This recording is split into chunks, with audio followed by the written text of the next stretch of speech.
There needs to be comprehensive investigation to what happened with our daughter Aisha. Tonight, calls for a public inquiry into police-involved deaths. The only thing keeping me really steady together is my thoughts of justice for my wife. And an Alberta man fights for an independent investigation into his wife's hospital death.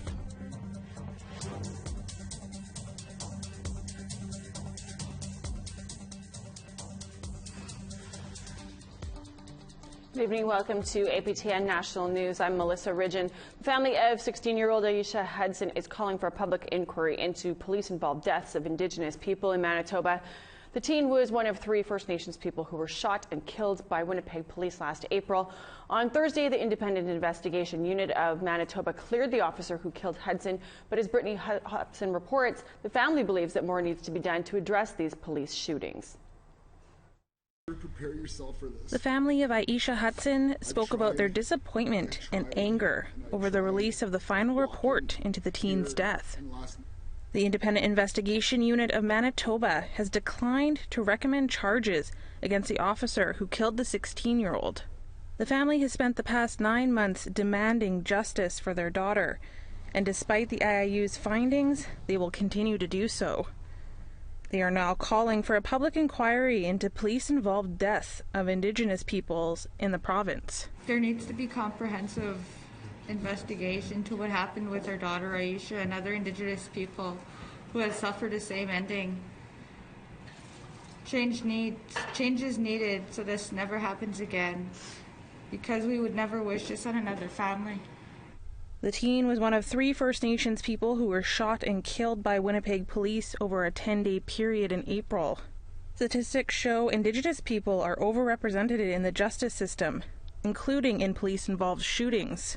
Southern Chiefs Organization Grand Chief Jerry Daniels says it's time these stories create change.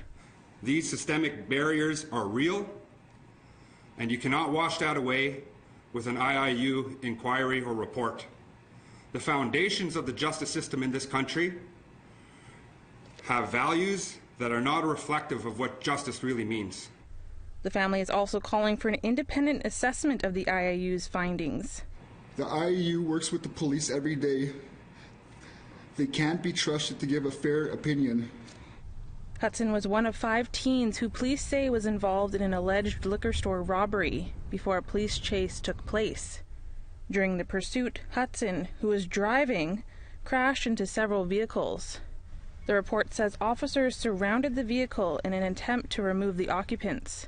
Shortly after, one officer fired 2 shots, with one hitting Hudson. The IIU interviewed 20 eyewitnesses, including officers and some of the individuals in the car. The shooting officer declined to speak with investigators. They also relied on use of force testimony from an expert, as well as cell phone footage of the incident. Zane Tessler, civilian director of the IIU, stands by the findings. This investigation was a complete and thorough review of all available evidence. I'm satisfied that no stone was left unturned. I'm satisfied that every important piece of evidence that was available was considered.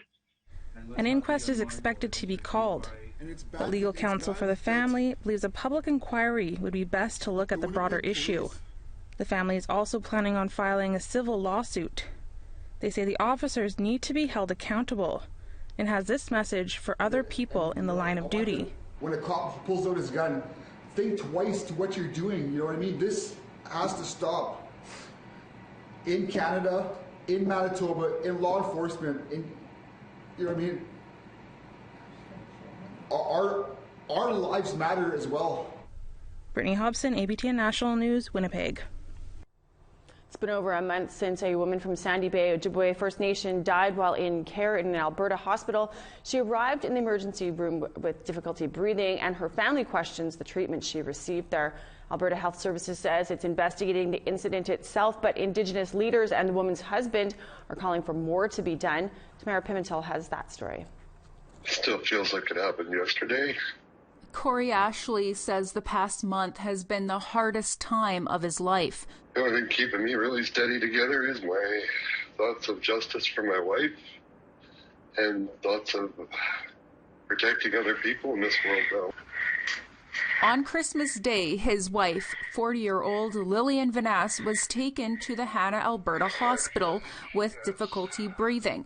He says he begged hospital staff to give her oxygen, but according to medical records, oxygen was not used.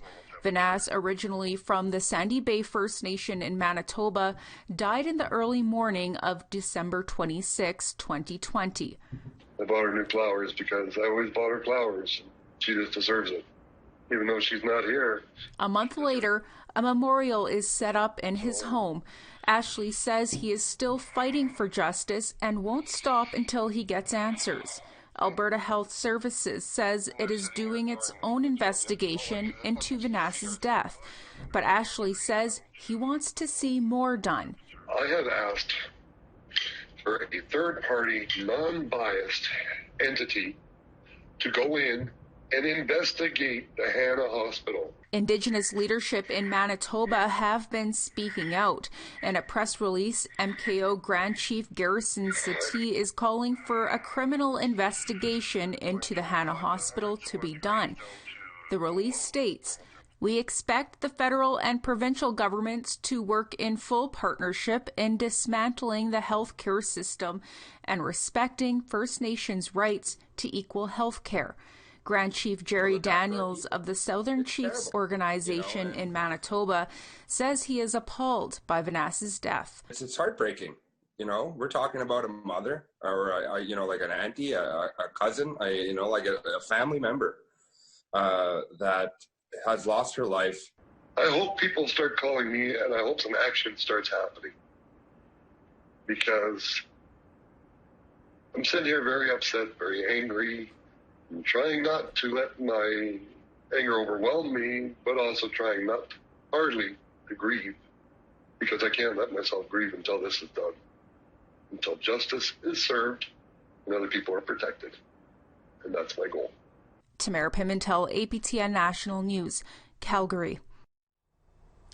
This week, Raphael Andre was laid to rest at home in the northern Quebec community of Matimekush-Lac-Jean. He was memorialized in Montreal as well, where he died outside nearly 2 weeks ago. As Lindsay Richardson reports, left in Andre's wake is a wave of changes meant to improve pandemic life for others just like him. On a frigid Friday morning, mourners gathered at the corner where 51-year-old Raphael Nabba Andre, an Innu Naskapi man from northern Quebec, was found dead in a portable toilet nearly 2 weeks ago. They smudged, lit, and placed candles, as well as tobacco. They even put out scarves hand-knit by Andre's mother, Suzanne, to protect others from the cold. This man was moved to tears.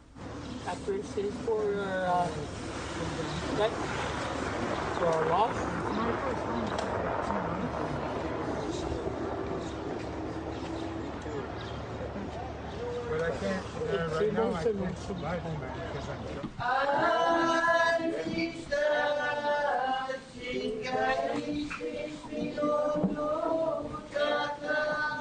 Ceremonies in Matimekush-Lac-Jean were just as emotional as Nabba was officially laid to rest this week. Danielle Andre erected a traditional shelter in memory of his son, the same kind that's protected the Innu from cold winters for generations. Chief Riel Mackenzie says it's symbolic. Il dit, j'ai jamais entendu dans mon vivant que nos familles mouraient de froid. Il dit, j'ai jamais entendu ça. On connaît des hivers dans le Nord. Et tous nos aînés avaient leur tente, leur poêle à bois, leur équipement de chasse, les raquettes. Il dit, dans ma pensée, il dit, est-ce que mon garçon, s'il avait eu au moins une tente avec lui, aurait pu sauver la vie? An announcement came from the Premier late Thursday. Quebec will officially recognize victims of COVID-19. I'll finish by announcing that on March the 11th, we'll have a day to commemorate those we have lost due to COVID. But those who died due to pandemic service gaps, like Nabba, are being memorialized in other ways. Following his death, supports for the home was solidified. The Open Door, the shelter Nabba frequented before he died, is again running 24/7. A heated tent is coming to the downtown core. And a judge ruled in favor of an injunction exempting the homeless from the province's curfew order. Quebec isn't contesting, and for the few homeless people fined for staying out past 8. And we'll take care to make sure that we cancel those tickets. But Jessica Glazer, organizer of the Montreal Memorial, believes Nabba deserved better. When we live in such a city, that every resource is possible, and I just can't let it go unnoticed.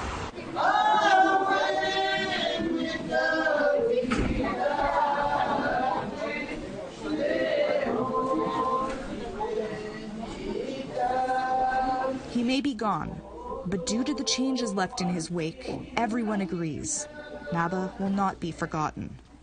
Lindsay Richardson, APTN National News, Montreal. Meanwhile, Montreal's municipal police force, the SPVM, has been the subject of 2 scathing independent reports released in the past week. The latest criticizes their relationship with First Nations and Inuit women living on the streets. The report was assembled jointly by university researchers and officials with Quebec Native women.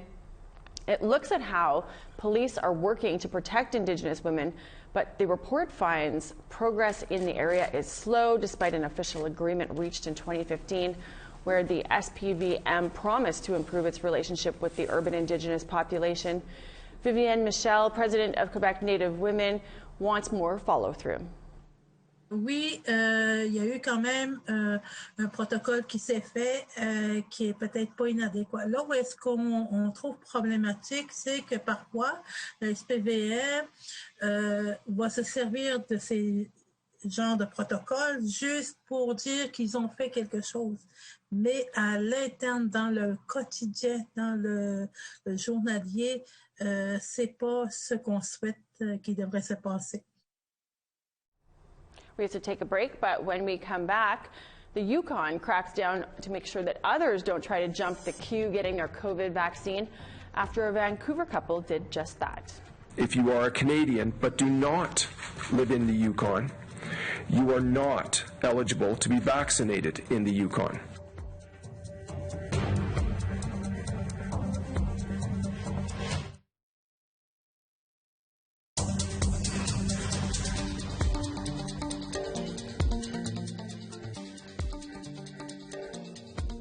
Welcome back. APTN video journalist Chris Stewart has been following the Bradley Barton manslaughter trial in Edmonton. Barton is on retrial in the death of Cindy Gladue. Chris is also following another court proceeding. Lauren Laflèche is on trial for second-degree murder in the death of her 5-year-old daughter. Chris, can you give us the latest on both of these matters? Earlier this week, Bradley Barton's manslaughter trial was paused as he developed symptoms similar to COVID-19. He tested negative. His trial in the death of Cindy Gladue resumed Thursday. The prosecution introduced a statement of fact to the jury. It showed that days before Cindy Gladue's death, that Barton had searched the internet looking for disturbing terms. The terms are too graphic for APTN to broadcast, but the search included words that described the injury that led to Cindy Gladue's death. After reading Barton's internet search history, the prosecution rested its case. This evidence was not allowed to be used in Barton's first trial, in which he was found not guilty for murder. The defense begins its case on Monday. Another case is now continuing after it began in November. The trial was paused in November as the defendant tested positive for COVID-19. 34-year-old Lauren Laflèche is accused of second-degree murder, assault with a weapon, and failure to provide the necessities of life in the death of her 5-year-old daughter, Shelena Arcand. Shelena died as a result of a severe head injury. Laflèche says the injury happened when the 5-year-old fell out of bed. This week, pediatrician Dr. Melanie Lewis testified that the injury to Shelena was consistent to a fall from over 4 stories. She said her injuries were consistent to a high-speed car crash. The doctor also told the judge-only trial that Shelena had old injuries to her liver and kidneys and bruising on her body. Laflèche's trial continues. Chris Stewart, APTN National News, Edmonton. Today, the federal government was asked to formally apologize to 60 Scoop survivors based on an online petition that had received over 5,000 signatures. NDP MP Gord Johns presented it in the House today, calling upon the Prime Minister to work with 60 Scoop survivors on the apology. Elaine Kicknessway is a survivor and wants more than just a simple apology. So instead of us just accepting the blanket statement of we're sorry, we take it a step further to personalize it and asking for forgiveness. Like, what would happen if you asked after you had done harm?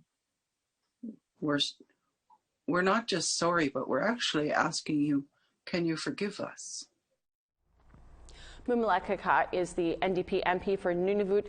She just recently returned to her duties as a member of Parliament after taking several weeks off due to stress. Today she was back in question period, pushing the government about a proposed expansion of the Mary River Mine, an open-pit iron ore mine on Baffin Island.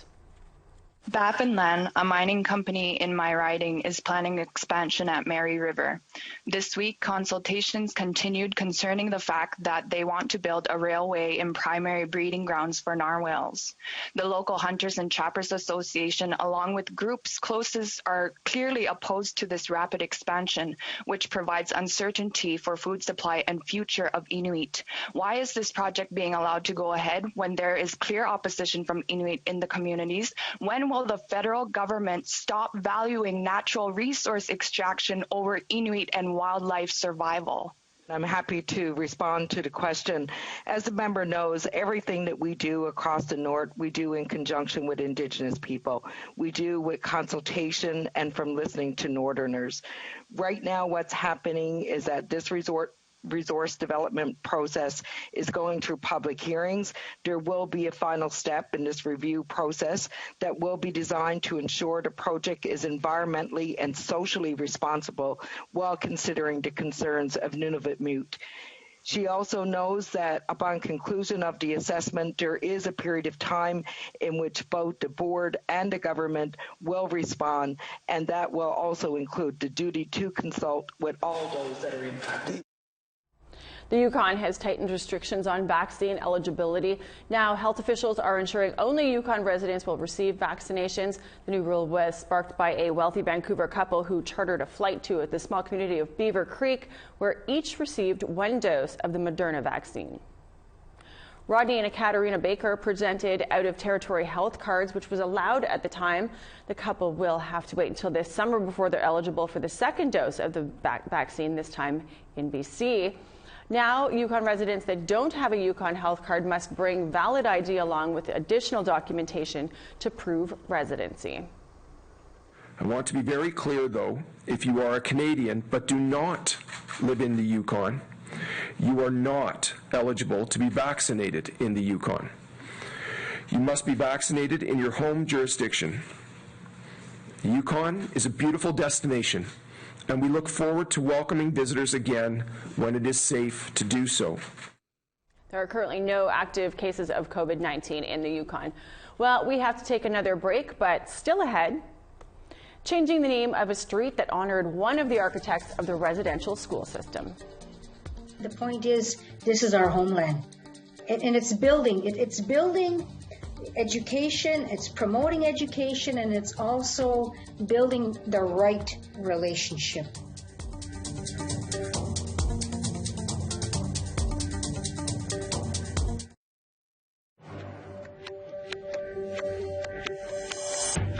Welcome back. It's time now for our photo of the day. This nighttime view of the community of Pelly Crossing, Yukon, located along the Pelly River, comes to us from our viewer, David Bennett. What a great photo, David. Thanks for sharing it with us. We want to thank all of our viewers who have been sending in their photos to share at aptn.ca. Keep those photos coming, and yours might be our next photo of the day. Let's take a look now at tomorrow's weather forecast. Off to the east coast, we got -7 and some cloud for Fredericton, -3 and snow for Charlottetown. Kuujjuaq, -13, sunny skies, -21 and sunshine for Kuujjuaq, or Nukjuaq. -10 and sunny for Quebec City, -11 and sunshine for Montreal.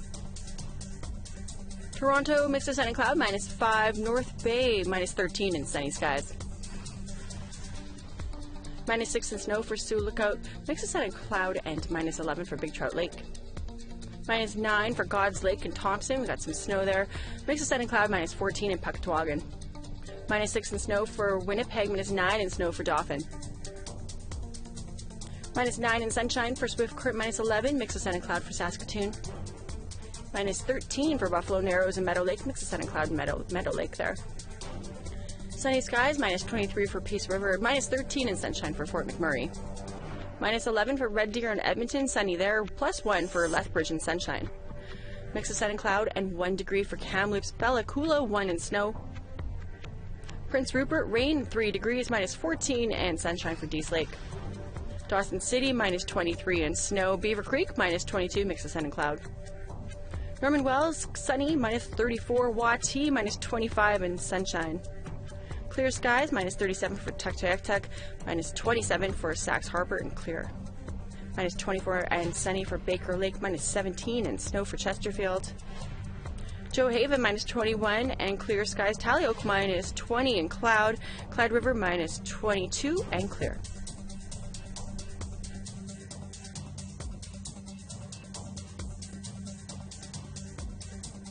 Hector Louis Langevin was one of the architects of the residential school system, and in the city of Ottawa, they're changing the name of a street that currently bears his name to honor residential school survivors and the legacy of a respected Algonquin leader.